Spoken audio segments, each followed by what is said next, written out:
The first RGB palette that we're going to make, I'm going to be making it for this t-shirt that I'm working on. It's a solar power t-shirt, and my inspiration for the color is definitely, I think, some like 60s, like psychedelic, happy pinks, oranges. So I've made an inspiration board over on Pinterest, which is pretty useful for getting your design thoughts together. So the way that I want this t-shirt to go is, for the full color t-shirt, I want it to have sort of like the 60s Beatles look, and I'm gonna do another version of it that's one color. And so I was thinking maybe something like this, but maybe pinker or oranger. So the first thing I'm going to do is I'm going to make a palette from this graphic right here. So let's put these guys away and go into Photoshop. And the first thing that I'm going to do is make a new file. So I'm going to go to File, New. We're going to use Web Minimum. If you don't have these templates right here, or presets I should really call them, you can go over here to Web, and then this one right here, Web Medium, is going to be perfect for what we want.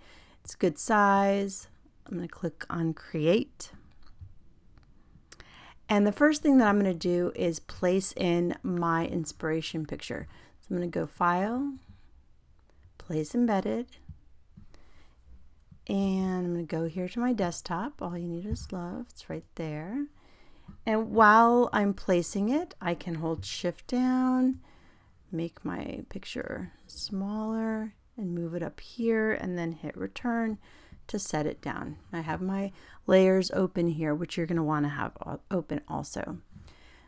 Now what I'm going to do is make a copy of this image. I'm going to hold down on Option. I'm going to drag it over here to the right. And now I have two of these.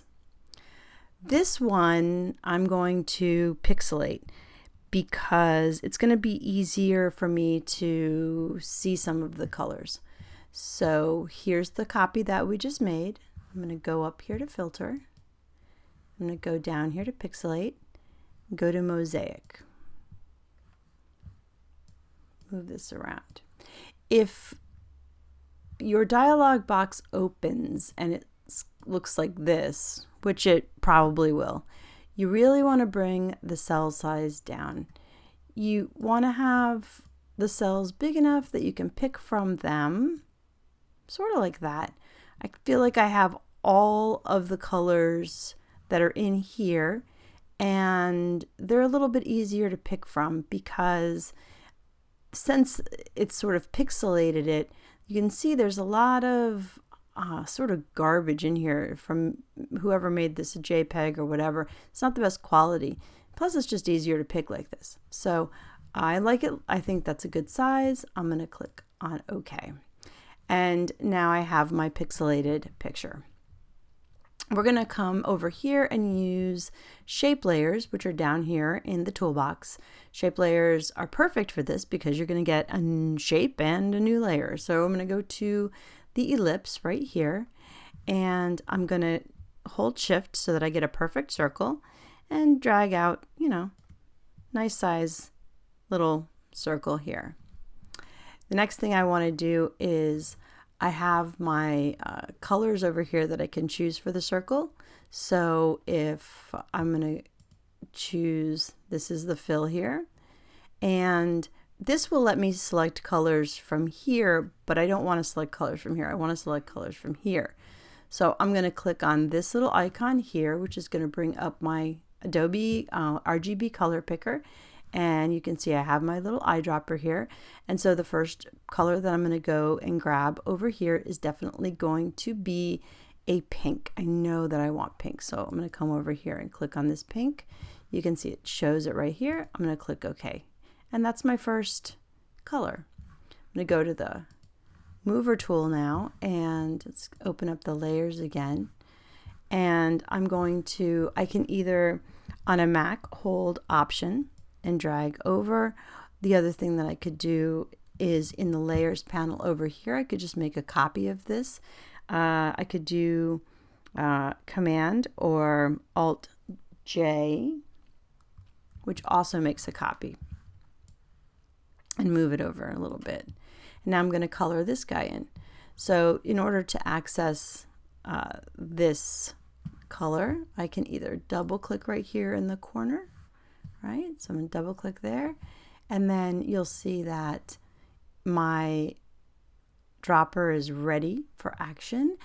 The other next color I definitely want is a light blue. So I'm going to continue like this. I'm going to do another Command J. I'm going to go to the corner here, right here in this corner. I'm going to double click. And now I definitely want an orange, maybe like that. Click OK. You want five of these, because that's sort of the standard number. Command J again, still in the mover tool. I'm going to move this guy over. I love that it's going to show me where these are all, spaced equally. Lovely. I'm going to double click in the corner again. This time I know I want a nice bright yellow, maybe a lighter yellow like that. So I'm going to click OK. And I have only one more, so Command J again. Move this over a little bit more. And I think I want a purple this time. So I'm going to go over here, double click, get my color picker up and find a purple. So here's a purple. Now I'm not really that happy with this purple. It's a little darker than I want, and I want it to be lighter. I like this sort of happy pastel look. So as you're choosing these colors, you can also come over here to the color picker and you can make some adjustments. And also this is a really nice time for us to look at the color picker for a minute.